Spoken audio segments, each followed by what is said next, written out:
Hi everyone, I recently finished Iron Curtain, The Crushing of Eastern Europe, 1944 through 1956 by Anne Applebaum, Pulitzer Prize-winning historian and journalist who has written a number of other books.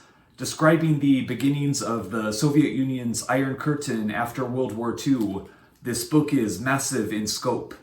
Even then, it only focuses on 3 of the Soviet Union's satellite states, Eastern Germany, Poland, and Hungary, and only from the post-World War II period until the mid-50s Khrushchev thaw, which followed Stalin's death.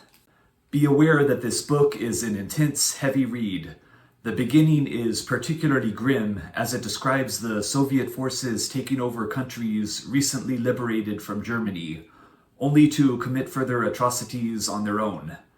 With long chapters detailing everything from Soviet city planning, economic policy, and media control, much of the book is quite dry and academic in nature, but the author did a good job at describing the living conditions and sprinkling in interesting anecdotes frequently. Besides just being a dense history book, the look at life in Soviet Eastern Europe was fascinating and had me feeling grateful I didn't have to experience it firsthand or hear it described by relatives. Invading Soviet soldiers under the influence of their own country's propaganda were shocked at the wealth of the relatively poor Eastern European countries. Unproductive anti-Semitism was still in play even in the immediate wake of the Holocaust. Countries promised a restart at a democratic government had their elections openly rigged by communist authorities within months. After such intense oppression, terror, and years of lowered quality of life compared to the West, reading how the countries began to revolt after the death of Stalin was immensely satisfying. If you can handle this bleak period of history and the book's presentation, which is dense in information and exotic words spread across 470 pages, definitely check out Iron Curtain. If you'd like to stick around, here are my top 3 takeaways from the book. Number 1, from pages 20 and 21, Operation Unthinkable.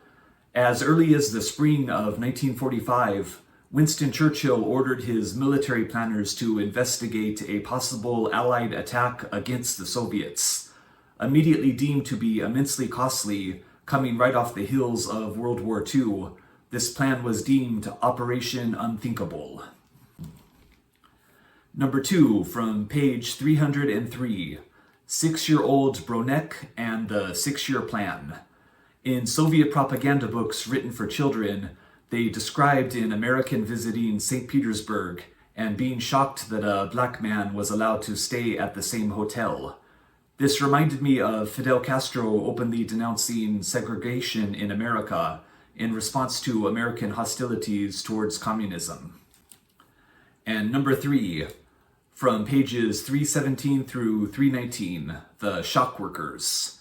The communist authorities attempted to make ordinary workers around various regions into folk heroes. Dubbed shock workers, they were praised by the government for vastly exceeding their work quotas. This movement ultimately failed, as many shock workers and would-be shock workers sacrificed quality to exceed their production quotas, and state-controlled workers remained unmotivated and unsatisfied for a variety of reasons. Alright, I hope you enjoyed my look at Iron Curtain by Anne Applebaum, and I'll be back soon with another book review. Bye.